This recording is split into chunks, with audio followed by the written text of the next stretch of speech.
Then we'll stop. Hello, welcome to Everyday Storytelling. How are you doing today? We have my brother in the background. He's actually right there. Say hi, Daniel. I'm a 2-year-old. No, he's not a 2-year-old. He's 11, almost 12. What? But I'm 12. fine, you're 12. But today we are going to be reading. I'm going to change up my dad's name a little bit here. We are going to be reading the Bible with Heavy D over here.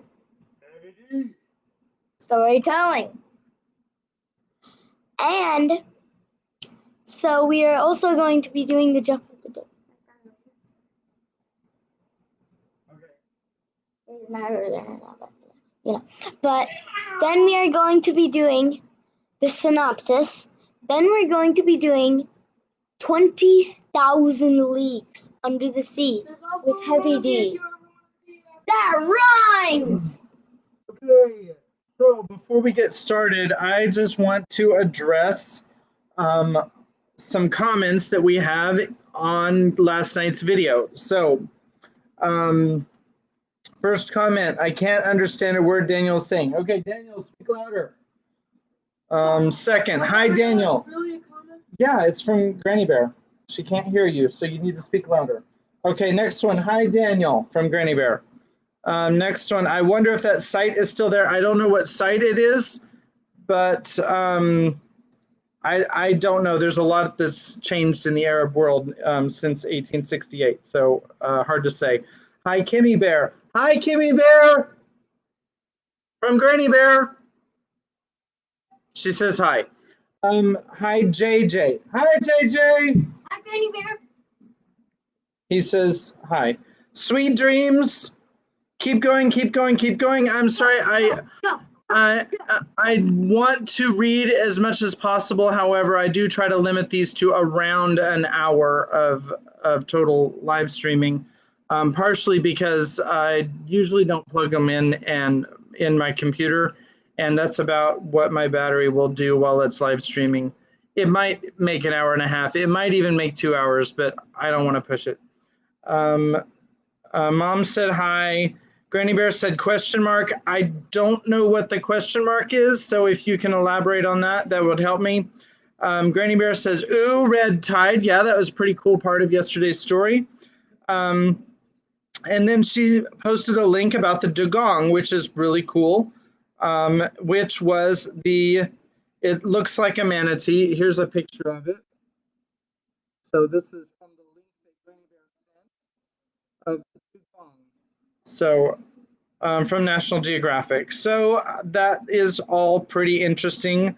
And here's the description. I'm imagining, this is from Wikipedia. Okay, description, the dugong is a medium-sized marine mammal. It is one of 4 living species of the order Sirenia, which also includes 3 species of manatees. It is the only living representative of the once diverse family Dugongidae.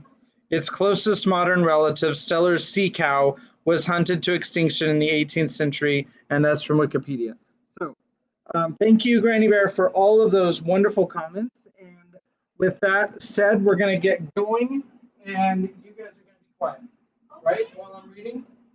Okay, good.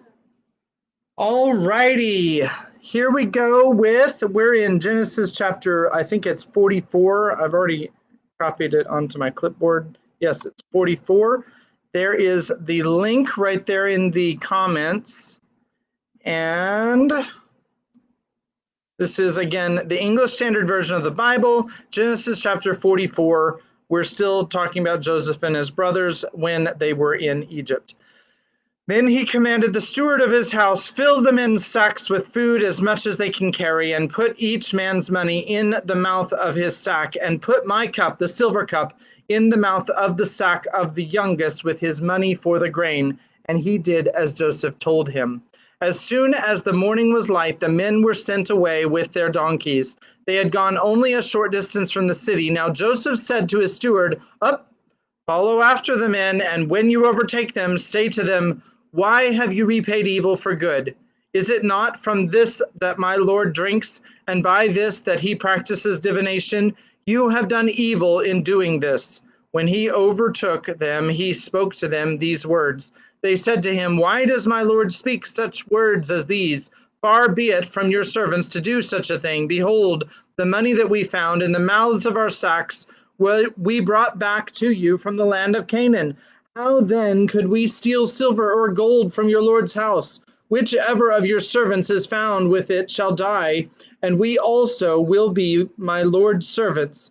He said, "Let it be as you say. He who is found with it shall be my servant, and the rest of you shall be innocent." Then each man quickly lowered his sack to the ground, and each man opened his sack, and he searched, beginning with the eldest and ending with the youngest. And the cup was found, of course, in Benjamin's sack. Then they tore their clothes, and every man loaded his donkey, and they returned to the city. When Judah and his brothers came to Joseph's house, he was still there. They fell before him to the ground. Joseph said to them, "What deed is this that you have done?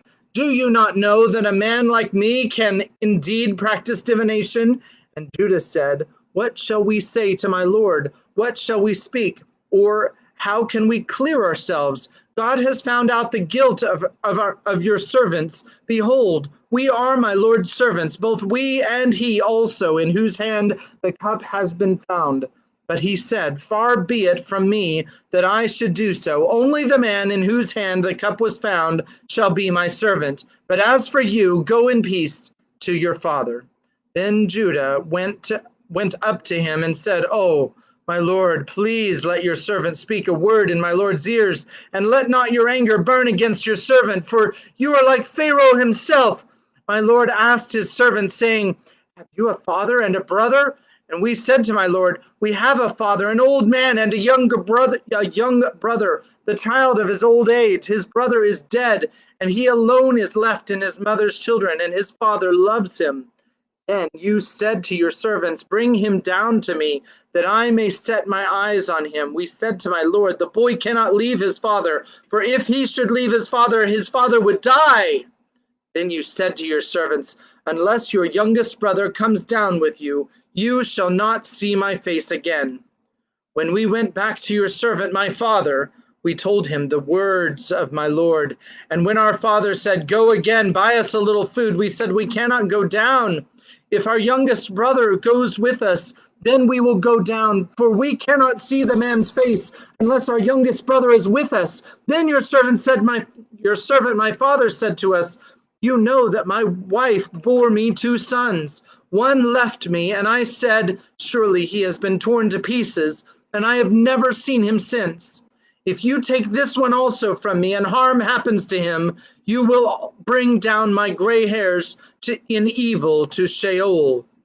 Now therefore, as soon as I come to your servant my father, and the boy is not with us, then as his life is bound up in the boy's life, as soon as he sees that the boy is not with us, he will die, and your servants will bring down the gray hairs of your servant our father with sorrow to Sheol.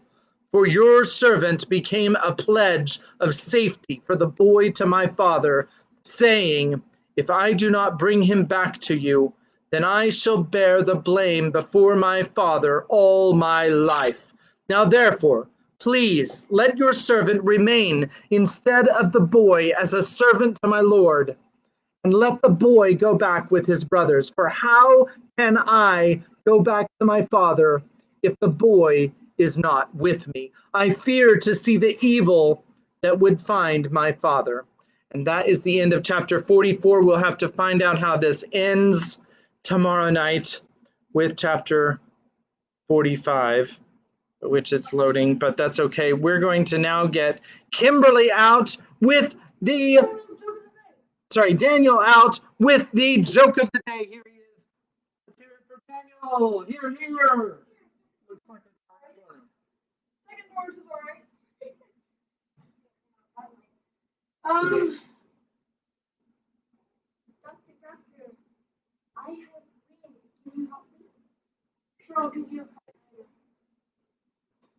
I think you have to say it for the. Sure, I'll give you a kite later. Oh, he's gonna give him a kite. I can't win. All right, so with that being said, here comes Kimberly with the synopsis. Let's hear it for What happened in the last few chapters was there was this. What was Kimberly. We only it? did 2 chapters last night. Yeah, the last chapters. What was that whale thing that? It was a dugong, Okay, so they found but it was big, wasn't it? a really. It was like 7 yards long. Oh, we need to catch Daniel up, but that's okay. We'll catch you up in a little bit. 7 yards is like as long as our stairway, I think. Like from here to, yeah, maybe further than that. So there was Further than that. there was this big whale thing, and Ned Land, right? Hey, you got his name now. Well, I had to constantly be thinking about it.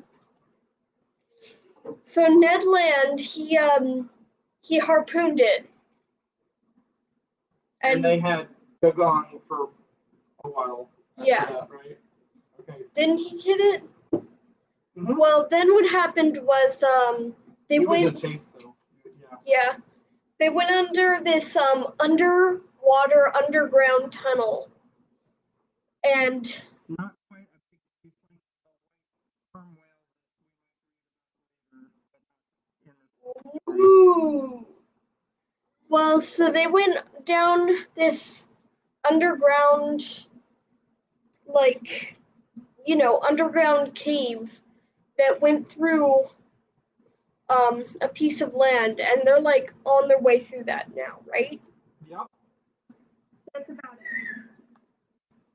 All right, and they made it to the Mediterranean, and the next chapter is all about the Greek archipelago. In fact, the name of the chapter, if I can pull it up, is, why is it doing that? That's weird.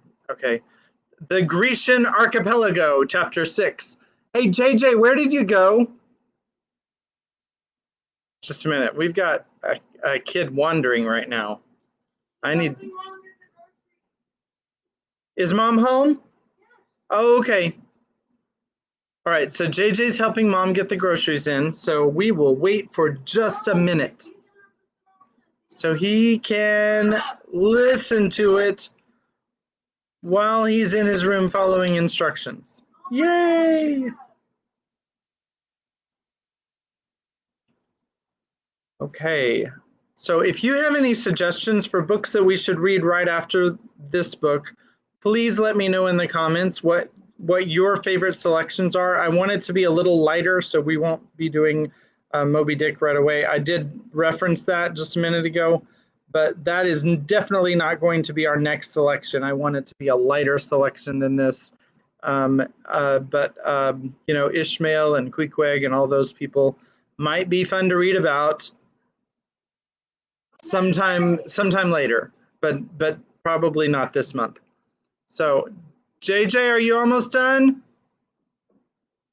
Why is JJ the only one helping? Okay, let's hear it up. No, he's not here yet. Let's don't hear it up. But seriously, do put your suggestions in the comments. I have not really thought about what to. I've got a few ideas of books that I would like to read. Possibly Tarzan, possibly Moby Dick, possibly Lord of the Rings. Well, Lord of the Rings is definite, but it's not going to be next because it's pretty intense. I want the next one to be kind of lighter. I don't know. So I would like to hear some of your suggestions. Actually, there's a book called Mara, Daughter of the Nile that I want to read at some point also. I read it with an audiobook. And yeah, the author's passed away. Actually, it was written like in the 1950s, I think. And I want to read that too. We could also read Twice Freed. I know that's one of our favorites in our family. And if you haven't heard the story of Twice Freed, it is an excellent story, and I just totally recommend it. And in fact, that might be the next one. I really like it quite a lot. I'm just waiting for JJ right now, so apologize for this little delay. Hey, Kim, do you know where Twice Freed is? It's probably in your room. Are you sure it's not in your room? Okay, well, we'll locate Twice Freed. If I can find it between now and when we finish 20,000 Leagues, that might be our next book, because it is lighter, but it's also really, really good. I really like it.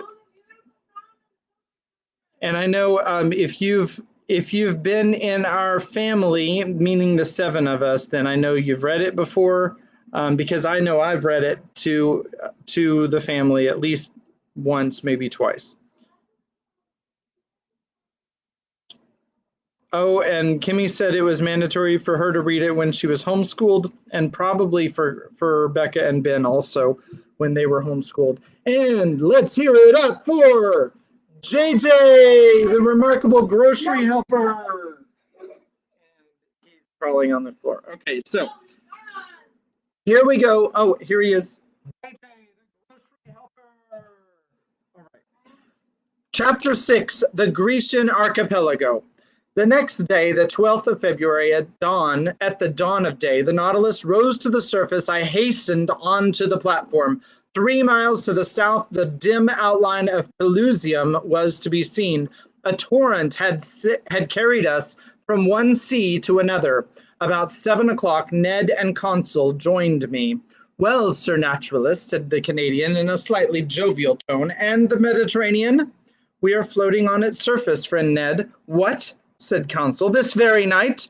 Yes, this very night. In a few minutes we have passed this impassable isthmus. I do not believe it, replied the Canadian. Then you are wrong, Master Land, I continued. This low coast, which rounds off to the south, is the Egyptian coast. And you who have such good eyes, Ned, you can see the jetty of Port Said stretching into the sea. The Canadian looked attentively.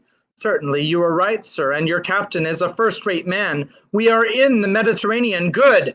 Now, if you please, let us talk of our own little affairs, but so that no one hears us. I saw what the Canadian wanted, and in any case, I thought it better to let him talk as he wished it. So we all 3 went and sat down near the lantern, where we were less exposed to the spray of the blades. Now, Ned, we listen. What have you to tell us? What I have to tell you is very simple. We are in Europe, and before Captain Nemo's caprices drag us once more to the bottom of the polar seas or lead us into Oceania,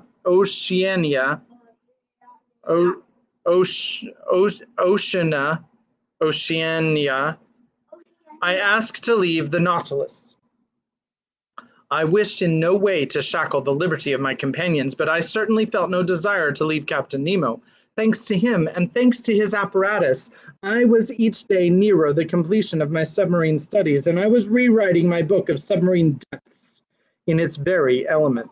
Should I ever again have such an opportunity of observing the wonders of the ocean? No, certainly not. And could I not bring myself to the idea of abandoning the Nautilus before the cycle of investigation was accomplished? Friend Ned, answer me frankly. Are you tired of being on board? Are you sorry that destiny has thrown us into Captain Nemo's hands? The captain remained some moments without answering, then crossing his arms, he said, frankly, I do not regret this journey under the seas. I shall be glad to have made it, but now that it is made, let us have done with it. That is my idea. It will come to an end, Ned. Where and when? Where? I do not know. When? I cannot say, or rather, I suppose it will end when these seas have nothing more to teach us. Then what do you hope for? Demanded the Canadian. That circumstances may occur as well 6 months hence as now by which we may and ought to profit. Oh, said Ned Land, and where shall we be in 6 months, if you please, Sir Naturalist? Perhaps in China. You know the Nautilus is a rapid traveler. It goes through water as swallows through air, or as an express on the land. It does not fear frequented seas. Who can say that it may not beat the coasts of France, England, or America, on which flight may be attempted as advantageously as here? Monsieur Aronnax, replied the Canadian, your arguments are rotten at the foundation. You speak in the future. We shall be there. We shall be here. I speak in the present. We are here, and we must profit by it.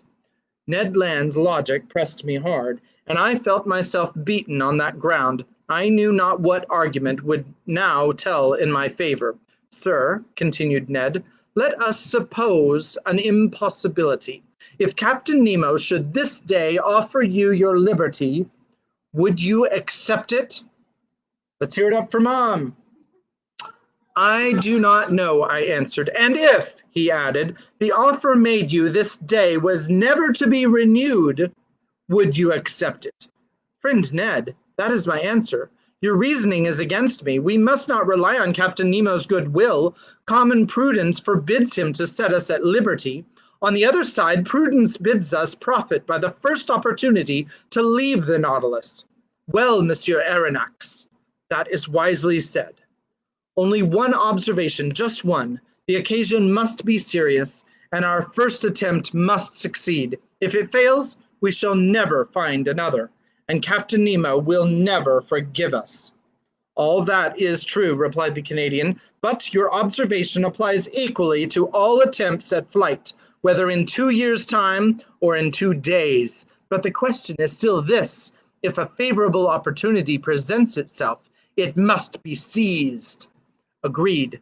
And now, Ned, will you tell me what you mean by a favorable opportunity? It will be that which on a dark night will bring the Nautilus a short distance from some European coast. And you will try and save yourself by swimming? Yes, if it were near enough to the bank, and if the vessel was floating at the time, not if the bank was far away and the boat was under water. And in that case, I should seek to make myself master of the pinnace. I know how it is worked. We must get inside, and the bolts once drawn, we shall come to the surface of the water without even the pilot, who is in the bows, perceiving our flight. Well, Ned, watch for the opportunity, but do not forget that a hitch will ruin us. I will not forget, sir. And now, Ned, would you like to know what I think of your project? Certainly, Monsieur Aronnax. Well, I do not say I hope, I think that this favorable opportunity will never present itself. Why not? Because Captain Nemo cannot hide from himself that we have not given up all hope of regaining our liberty, and he will be on his guard above all in the seas and in the sight of the European coasts. We shall see, replied Ned Land, shaking his head determinedly. And now, Ned Land, I added, let us stop here. Not another word on the subject. The day that you are ready, come and let us know, and we will follow you. I rely entirely upon you. Thus ended a conversation which at no very distant time led to such grave results. I must say here that facts seem to confirm my foresight. To the Canadians' great despair, did Captain Nemo distrust us in these frequented seas? Or did he only wish to hide himself from the numerous vessels of all nations which plowed the Mediterranean? I could not tell, but we were oftener between waters and far from the coast. Or, if the Nautilus did emerge, nothing was to be seen but the pilot's cage, and sometimes it went to great depths, for between the Grecian archipelago and Asia Minor, we could not touch the bottom by more than 1,000 fathoms. Thus I only knew we were near the island of Carpathos, one of the Sporades by Captain Nemo, reciting these lines from Virgil. E Carpathio Neptuni gurgite bates, sorry about my Latin, cerulis Proteus, as he pointed to a spot on the planisphere. It was indeed the ancient abode of Proteus, the old shepherd of Neptune's flocks, now the island of Scarpanto, situated between Rhodes and Crete. I saw nothing but the granite base through the glass panels of the salon. The next day, the 14th of February, happy Valentine's Day, I resolved to employ some hours in the studying the fishes of the archipelago, but for some reason or other, the panels remained hermetically sealed. Upon taking the course of the Nautilus, I found that we were going towards Candia, the ancient island of Crete.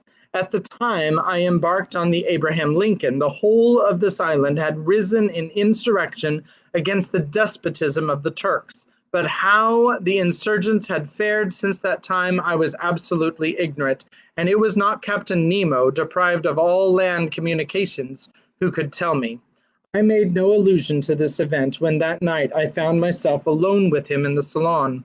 Besides, he seemed to be taciturn and preoccupied. Then, contrary to his custom, he ordered both panels to be opened, and going from one to the other, observed the mass of waters attentively. To what end, I could not guess. So, on my side, I employed my time in studying the fish passing before my eyes.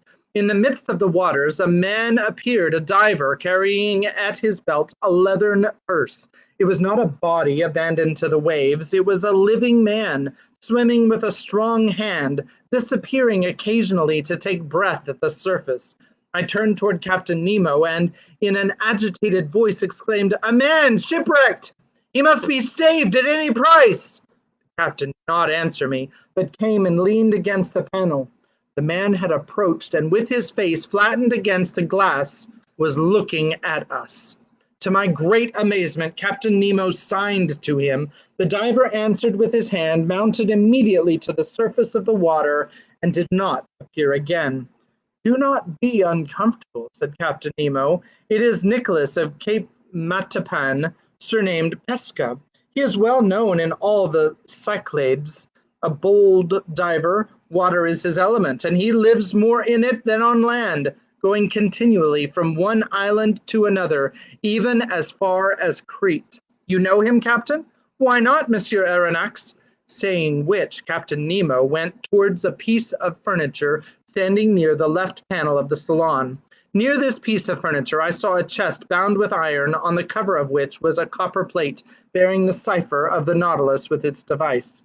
At that moment, the captain, without noticing my presence, opened the piece of furniture, a sort of strong box, which held a great many ingots. They were ingots of gold. From whence came this precious metal, which represented an enormous sum? Where did the captain gather this gold from, and what was he going to do with it?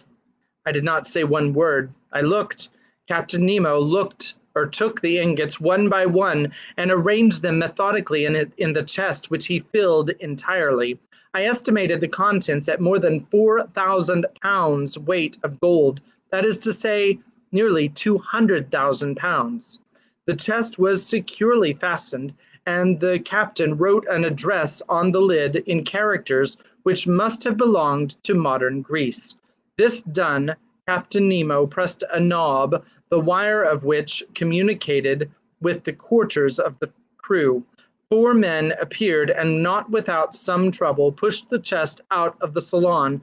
Then I heard them hoisting it up the iron staircase by means of pulleys. At that moment, Captain Nemo turned to me. "And you were saying, sir?" said he. "I was saying nothing, Captain."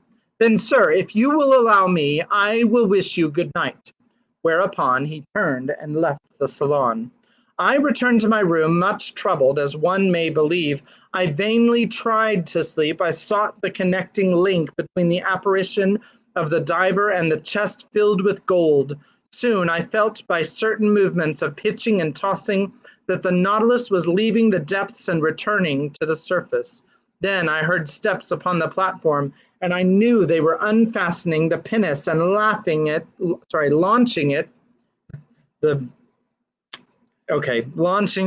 upon the waves. For one instant it struck the side of the Nautilus, then all noise ceased. 2 hours after, the same noise, the same going and coming was renewed. The boat was hoisted on board, replaced in its socket, and the Nautilus again plunged under the waves. So these millions had been transported to their address. To what point of the continent? Who was Captain Nemo's correspondent? The next day I related to Consul and the Canadian the events of the night, which had excited my curiosity to the highest degree. My companions were not less surprised than myself. But where does he take his millions to? Asked Ned Land. To that there was no possible answer. I returned to the salon after having breakfast and set to work. Till 5 o'clock in the evening I employed myself in arranging my notes. At that moment, ought I to attribute it to some peculiar idiosyncrasy, I felt so great a heat that I was obliged to take off my coat. It was strange, for we were under low latitudes, and even then the Nautilus, submerged as it was, ought to experience no change of temperature.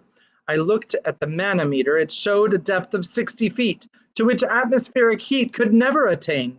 I continued my work, but the temperature rose to such a pitch to be intolerable. Could there be a fire on board? I asked myself. I was leaving the salon when Captain Nemo entered. He approached the thermometer, consulted it, and turning to me said, 42 degrees. I have noticed it, Captain, I replied, and if it gets much hotter, we cannot bear it. Oh, sir, I will not get better. It will not get better if you do not wish it. Hey, Daniel, if you want to laugh at 42 degrees, I'm going to pretend that that's centigrade because it probably is. Yes, Kimberly? It's like they made Nautilus. our houses. Yeah, maybe their AC problem, their AC's out. They need to call somebody to go fix that. I will say if that's 42 degrees Celsius, then that's like about 105, between 105, 110, something like that. That's pretty insane. And keep in mind they're in an iron box, so like, what? Oh, Mom says 107.6, so there it is. Oh, sir, it will not get better if we do not wish it. You can reduce it as you please then. No, but I can go farther from the stove which produces it. It is outward then? Certainly, we are floating in a current of boiling water. Is it possible? I exclaimed. Look! The panels opened, and I saw the sea entirely white all around. The sulfurous smoke was curling amid the waves, which boiled like water in a copper. I placed my hand on one side of the panes of glass, but the heat was so great that I quickly took it off again. Where are we? I asked. Near the island of Santorin, sir, replied the captain. I wish to give you a sight of the curious spectacle of a submarine eruption. I thought, said I, that the formation of these new islands was ended. Nothing is ever ended in the volcanic parts of the sea, replied Captain Nemo, and the globe is always being worked by subterranean fires. Already in the 19th year of our era, according to Cassiodorus and Pliny, a new island, Thea the Divine, appeared in the very place where these islets have recently been formed. Then they sank under the waves to rise again in the year 69, when they again subsided. Since that time to our days, the Plutonian work has been suspended. Plutonian being a reference to Pluto, the god of the underworld, the Roman god of the underworld. But on the 3rd of February, 1866, a new island, which they named George Island, emerged from the midst of the sulfurous vapor near Nea Kemeni, and settled again in the 6th of the same month. 7 days after, the 13th of February, the island of Aphroessa appeared, leaving between Nea Kemeni and itself a canal 10 yards broad. I was in these seas when the phenomenon occurred, and I was able, therefore, to observe all the different phases. The island of Aphroessa, of round form, measured 300 feet in diameter and 30 feet in height. It was composed of black and vitreous lava mixed with fragments of feldspar. And lastly, on the 10th of March, a smaller island called Reka showed itself near Nea Kemeni, and since then these three have joined together, forming but one and the same island.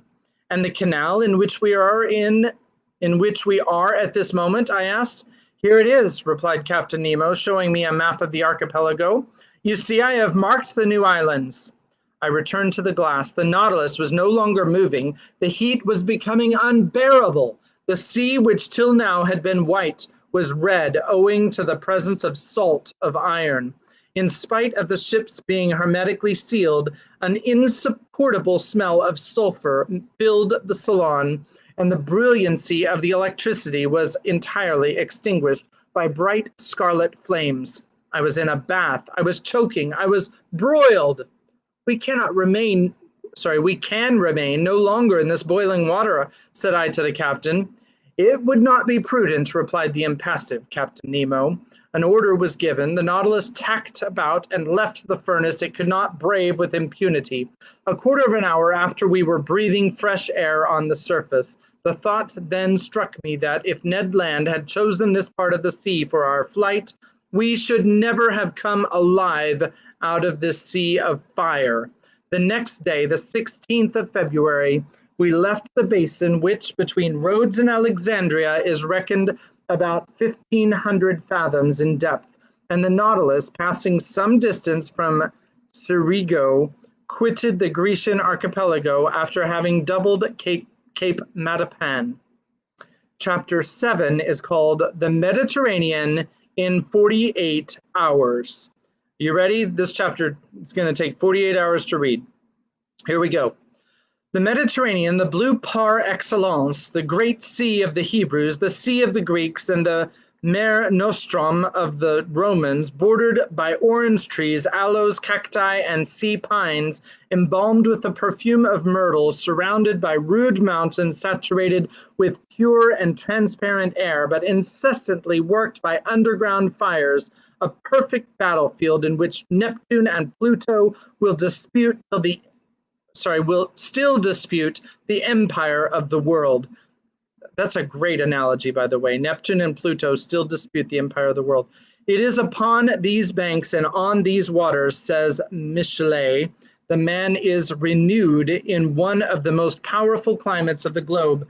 But beautiful as it was, I could only take a rapid glance at the basin, whose superficial area is 2 million of square yards. Even Captain Nemo's knowledge was lost to me, for this puzzling person did not appear once during our passage at full speed. I estimated the course which the Nautilus took under the waves of the sea at about 600 leagues, and it was accomplished in 48 hours. Starting on the morning of the 16th of February from the shores of Greece, we had crossed the Straits of Gibraltar by sunrise on the 18th. That's the end of the chapter. All right, just joking. It was plain to me that this Mediterranean enclosed in the midst of these countries, which he wished to avoid, was distasteful to Captain Nemo. These waves and those breezes brought back too many remembrances, if not too many regrets. Here he had no longer that independence and that liberty of gait which he had when in the open seas, and his Nautilus felt itself cramped between the close shores of Africa and Europe. Our speed was now 25 miles an hour. It may well be understood that Ned Land, to his great disgust, was obliged to renounce his intended flight. He could not launch the pinnace, going at the rate of 12 or 13 yards every second. To quit the Nautilus under such conditions would be as bad as jumping from a train going at full speed, an imprudent thing, to say the least of it. Besides, our vessels only mounted to the surface of the waves at night to renew its stock of air. It was steered entirely by the compass and the log. I saw no more of the interior of this Mediterranean than a traveler by express train perceives the landscape which flies before his eyes. That is to say, the distant horizon and not the nearer objects which pass like a flash of lightning. We were then passing between Sicily and the coast of Tunis, in the narrow space between Cape Bon and the Straits of Messina. At the bottom of the sea rose almost suddenly. There was a perfect bank on which there was not more than 9 fathoms of water, whilst on either side the depth was 90 fathoms. The Nautilus had to maneuver very carefully so as not to strike against this submarine barrier. I showed Consul on the map of the Mediterranean the spot occupied by this reef. But if you please, sir, observed Consul, it is like a real isthmus joining Europe to Africa. Yes, my boy, it forms a perfect bar to the Straits of Libya, and the soundings of Smith have proved that in former times the continents between Cape Boca and Cape Furina were joined. I can well believe it, said Consul. I will add, I continued, that a similar barrier exists between Gibraltar and Ceuta, which in geological times formed the entire Mediterranean. What if some volcanic burst should one day raise these two barriers above the waves? It is not probable, Consul. Well, but allow me to finish, sir. If this phenomenon should take place, it will be troublesome for Monsieur Lesseps, who has taken so much pains to pierce the isthmus. I agree with you, but I repeat, Consul, this phenomenon will never happen. The violence of subterranean force is ever diminishing. Volcanoes so plentiful in the first days of the world are being extinguished by degrees. The internal heat is weakened. The temperature of the lower strata of the globe is lowered by a perceptible quantity every century to the detriment of our globe, for its heat is its life. But the sun is not sufficient, Consul. Can it give heat to a dead body? Not that I know of. Well, my friend, this earth will one day be that cold corpse. It will become uninhabitable and uninhabited, like the moon, which has long since lost all its vital heat. In how many centuries? In some hundreds of thousands of years, my boy. Then, said Consul, we shall have time to finish our journey. That is, if Ned Land does not interfere with it. And Consul, reassured, returned to the study of the bank, which the Nautilus was skirting at a moderate speed. During the night of the 16th and 17th of February, we had entered the second Mediterranean basin, the greatest depth of which was 1,450 fathoms. The Nautilus, by the action of its crew, slid down the inclined planes and buried itself in the lowest depths of the sea. On the 18th of February, about 3 o'clock in the morning, we were at the entrance of the Straits of Gibraltar. There once existed two currents, an upper one, long since recognized, which conveys the waters of the ocean into the basin of the Mediterranean, and a lower countercurrent, which reasoning has now shown to exist. Indeed, the volume of water in the Mediterranean, incessantly added to by the waves of the Atlantic and by rivers falling into it, would each year raise the level of the sea, for its evaporation is not sufficient to restore the equilibrium. As it is not so, we must necessarily admit the existence of an undercurrent which empties into the basin of the Atlantic through the Straits of Gibraltar, the surplus waters of the Mediterranean. A fact indeed, and it was this countercurrent by which the Nautilus profited. It advanced rapidly by the narrow pass. For one instant I caught a glimpse of the beautiful ruins of the Temple of Hercules, buried in the ground according to Pliny, and with the low island which supports it, and a few minutes later we were floating on the Atlantic. Chapter 8, Vigo Bay. The Atlantic. A vast sheet of water whose superficial area covers 25 millions of square miles, the length of which is 9,000 miles, with a mean breadth of 2,700, an ocean whose parallel winding shores embrace an immense circumference, watered by the largest rivers of the world, the St. Lawrence, the Mississippi, the Amazon, the Plata, the Orinoco, the Niger, the Senegal, the Elbe, the Loire, and the Rhine, which carry water from the most civilized as well as from the most savage countries. Magnificent field of water, incessantly plowed by vessels of every nation, sheltered by the flags of every nation, and which terminates in those two terrible points so dreaded by mariners, Cape Horn and the Cape of Tempests. The Nautilus was piercing the water with its sharp spur after having accomplished nearly 10,000 leagues in 3 months and a half, a distance greater than the great circle of the earth. Where were we going now, and what was reserved for the future? The Nautilus, leaving the Straits of Gibraltar, had gone far out. It returned to the surface of the waves, and our daily walks on the platform were restored to us. I mounted at once, accompanied by Ned Land and Consul. At a distance of about 12 miles, Cape St. Vincent was dimly to be seen, forming the southwestern points of the Spanish peninsula. A strong southerly gale was blowing. The sea was swollen and billowy. It made the Nautilus rock violently. It was almost impossible to keep one's foot on the platform, which the heavy rolls of the sea beat over every instant. So we descended after inhaling some mouthfuls of fresh air. What you doing, JJ? What? Okay.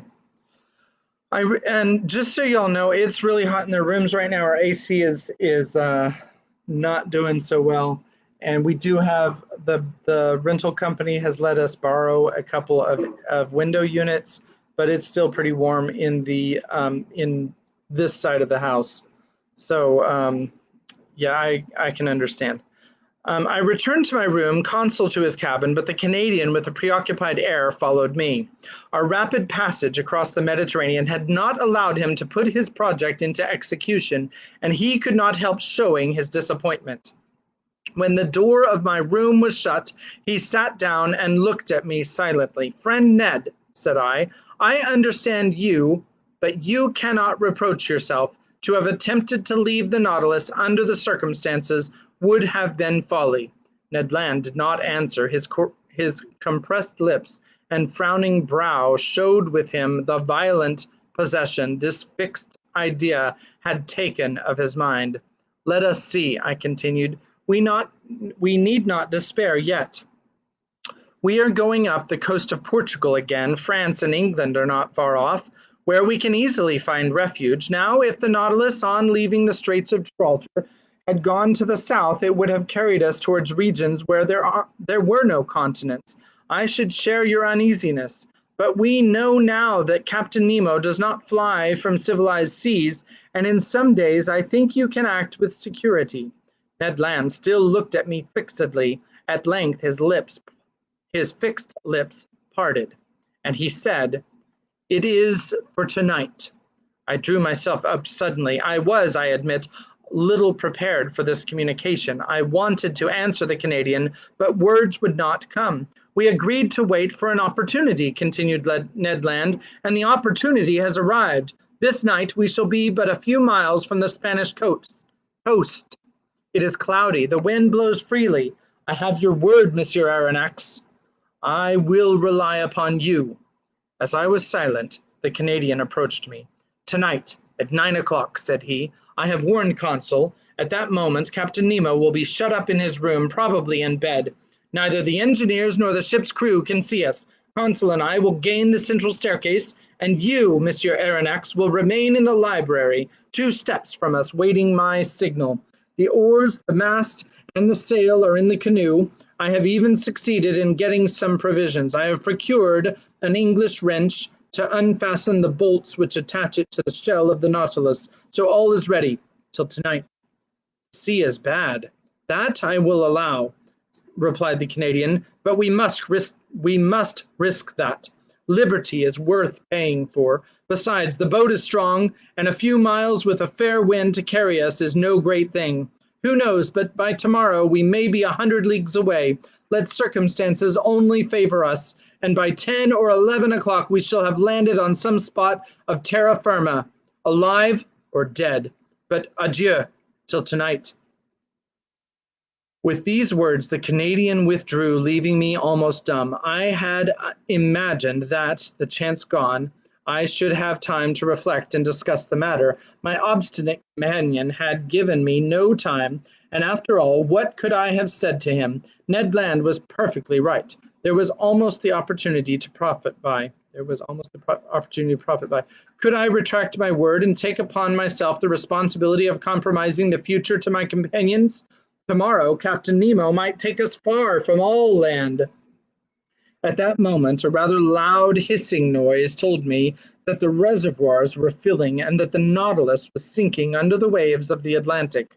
A sad day I passed between the desire of regaining my liberty of action and of abandoning the wonderful Nautilus and leaving my submarine studies incomplete.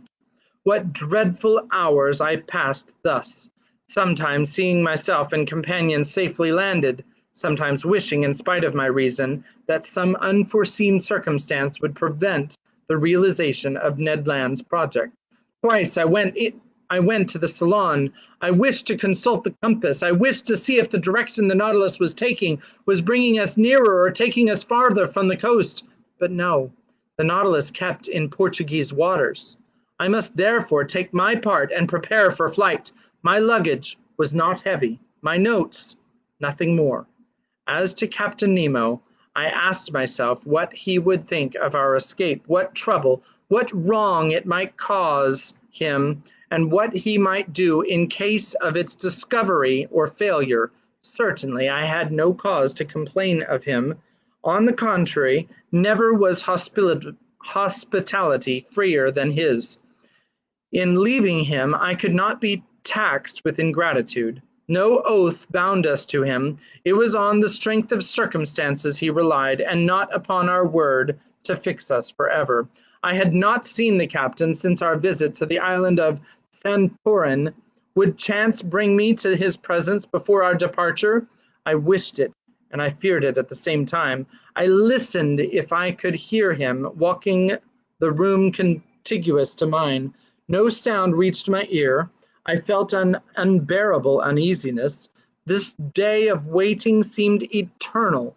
Hours struck too slowly to keep pace with my impatience. My dinner was served in my room as usual. I ate but little. I was too preoccupied. I left the table at 7 o'clock. 120 minutes, I counted them, still separated me from the moment in which I was to join Ned Land. My agitation redoubled. My pulse beat violently. I could not remain quiet. I went and came, hoping to calm my troubled spirit by constant movement. The idea of failure in our bold enterprise was the least painful of my anxieties, but the thought of seeing our project discovered before leaving the Nautilus, of being brought before Captain Nemo, irritated, or, what was worse, saddened at my desertion, made my heart beat. I wanted to see the salon for the last time. I descended the stairs and arrived in the museum where I had passed so many useful and agreeable hours. I looked at all its riches, all its treasures, like a man on the eve of an eternal exile who was leaving never to return. These wonders of nature, these masterpieces of art, amongst which for so many days my life had been concentrated, I was going to abandon them forever. I should like to have taken a last look through the windows of the salon into the waters of the Atlantic, but the panels were hermetically closed, and a cloak of steel separated me from that ocean which I had not yet explored. In passing through the salon, I came near the door let into the angle which opened into the captain's room. To my great surprise, this door was ajar. I drew back involuntarily. If Captain Nemo should be in his room, he could see me, but hearing no sound, I drew nearer. The room was deserted. I pushed open the door and took some steps forward. Still the same monk-like severity of aspect. Suddenly, the clock struck 8. The first beat of the hammer on the bell awoke me from my dreams. I trembled as if an invisible eye had plunged into my most secret thoughts, and I hurried from the room. There my eye fell upon the compass. Our course was still north. The log indicated moderate speed, the manometer a depth of about 60 feet. I returned to my room, clothed myself warmly, sea boots, an otter-skin cap, a great coat of byssus lined with sealskin. I was ready. I was waiting. The vibration of the screw alone broke the deep silence which reigned on board. I listened attentively. Would no loud voice suddenly inform me that Ned Land had been surprised in his projected flight? A mortal dread hung over me, and I vainly tried to regain my accustomed coolness. At a few minutes to 9, I put my ear to the captain's door. No noise. I left my room and returned to the salon, which was half in obscurity but deserted. I opened the door, communicating with the library, the same insufficient light, the same solitude. I placed myself near the door leading to the central staircase and there waited for Ned Land's signal. At that moment, the trembling of the screw sensibly diminished. Then it stopped entirely. The silence was now only disturbed by the beatings of my own heart.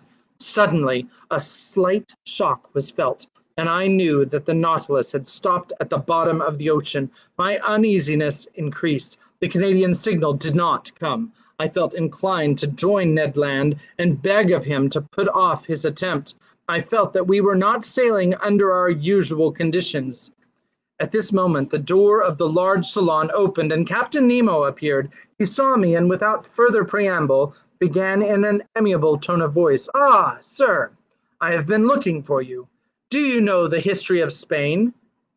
Now, one might know the history of one's own country by heart, but in the condition I was in at the time, with troubled mind and head quite lost, I could not have said a word of it. "Well," continued Captain Nemo, "you heard my question. Do you know the history of Spain?" "Very slightly," I answered. "Well, here are learned men having to learn," said the captain. "Come, sit down, and I will tell you a curious episode in this history. Sir, listen well," said he. "This history will interest you on one side, for it will answer a question which doubtless you have not been able to solve." "I listen, Captain," said I, not knowing what my interlocutor was driving at, and asking myself if this incident was bearing on our projected flight. "Sir, if you have no objection, we will go back to 1702. You cannot be ignorant that your king, Louis XIV, thinking that the gesture of a potentate was sufficient to bring the Pyrenees under his yoke, had imposed the Duke of Anjou, his grandson, on the Spaniards. This prince reigned more or less badly under the name of Philip V, and had a strong party against him abroad. Indeed, the preceding year, the royal houses of Holland, Austria, and England had concluded a treaty of alliance at The Hague, which is in Netherlands, with the intention of plucking the crown of Spain from the head of Philip V and placing it on that of an archduke to whom they prematurely gave the title of Charles III.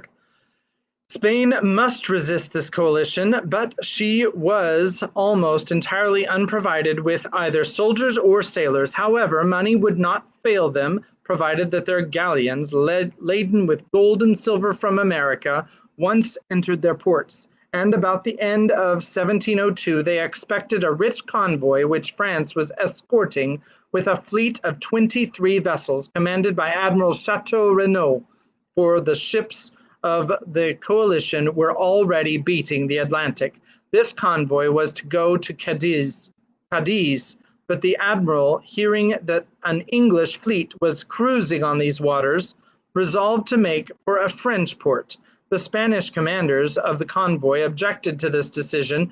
They wanted to be taken to a Spanish port, and if not to Cadiz, into Vigo Bay, situated on the northwest coast of Spain, and which was not blocked.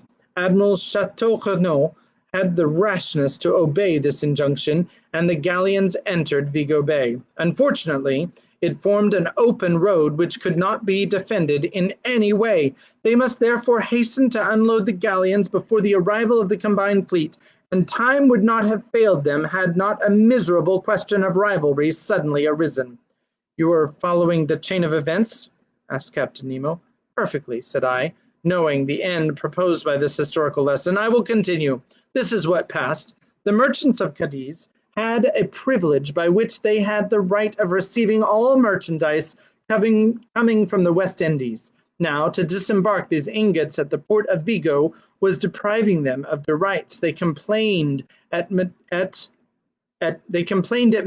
and obtained the consent of the weak-minded Philip that the convoy, without discharging its cargo, should remain sequestered in the roads of Vigo until the enemy had disappeared.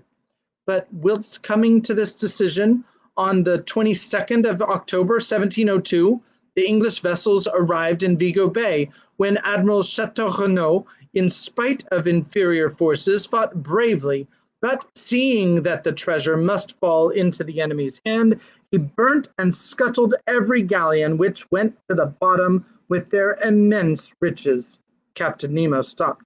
I admit I could not see yet why this history should interest me. Well? I asked. Well, Monsieur Aronnax, replied Captain Nemo, we are in that Vigo Bay, and it rests with yourself whether you will penetrate its mysteries. The captain rose, telling me to follow him, and I had time to recover. I obeyed. The salon was dark, but through the transparent glass the waves were sparkling. I looked. For half a mile around the Nautilus, the waters seemed bathed in electric light. The sandy bottom was clean and bright. Some of the ship's crew in their diving dresses were clearing away half-rotten barrels and empty cases from the midst of the blackened wrecks. From these cases and from these barrels escaped ingots of gold and silver, cascades of pastries and jewels. The sand was heaped up with them, laden with their precious booty. The men returned to the Nautilus, disposed of the burden, and went back to this inexhaustible fishery of gold and silver. I understood now. This was the scene of the battlefield of the 22nd of October, 1702. Here, on this very spot, the galleons laden for the Spanish government had sunk. Here, Captain Nemo came, according to his wants, to pack up those millions with which he burdened the Nautilus. It was for him, and him alone, America had given up her precious metals. He was heir direct, without anyone to share in those treasures torn from the Incas and from the conquered of Ferdinand Cortez. So that's if you, the other story is if you believe National Treasure, then you can watch that, and they have another idea of what happened to this treasure. So there you go. Did you know, sir, he asked, smiling, that the sea contains such riches? I knew, I answered, that they value money held in suspension in these waters at 2 millions, doubtless. But to extract this money, the expense would be greater than the profit. Here, on the contrary, I have but to pick up what man has lost, and not only in Vigo Bay, but in 1,000 other ports where shipwrecks have happened, and which are marked in my submarine map. Can you understand now the source of the millions I am worth? I understand, Captain, but allow me to tell you that in exploring Vigo Bay, you have only been beforehand with a rival society, and which? A society which has received from the Spanish government the privilege of seeking those buried galleons. The shareholders are led on by the allurement of an enormous bounty, for they value these rich shipwrecks at 500 millions. 500 millions they were, answered Captain Nemo, but they are so no longer. Just so, said I, and a warning to those shareholders who would be an act of charity.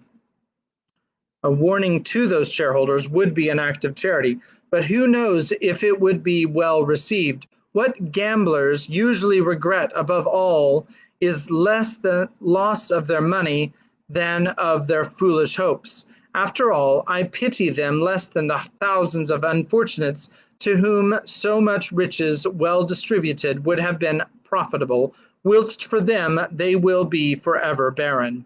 I had no sooner expressed this regret than I felt that it must have wounded Captain Nemo. Barren, he exclaimed with animation. Do you think then, sir, that these riches are lost because I gather them? It is for myself alone, according to your idea, that I take the trouble to collect these treasures? Who told you that I did not make good use of it? Do you think I am ignorant that there are suffering beings and oppressed races on this earth, miserable creatures to console, victims to avenge? Do you not understand? Captain Nemo stopped at these last words, regretting perhaps that he had spoken so much. But I had guessed that, whatever the motive which had forced him to seek independence under the sea, it had left him still a man, that his heart still beat for the sufferings of humanity, and that his immense charity was for oppressed races as well as individuals. And I then understood for whom those millions were destined, which were forwarded by Captain Nemo when the Nautilus was cruising in the waters of Crete. And the next chapter is chapter 9, A Vanished Continent. So I hope you join us tomorrow. We will be continuing with Vanished Continent, chapter 9. And please, like I said, leave your comments, especially if you have a specific title or a series that you would like me to read next. Please leave that title or series title in the comments. And I can't promise that I'll read every proposed title, but I will definitely put them into consideration. So please do that so that I have some input from the people that are actually watching. Also, Kimberly and JJ and Daniel and Ben, you guys don't have to leave comments. You can just tell me in person. So I'm interested in what? Yeah, Lord of the Rings is definitely on the list, but it's probably not going to be next. So yeah, everybody says no. Okay, but Lord of the Rings is a large commitment, so I'm going to probably read something that's a smaller commitment next, because yeah. So,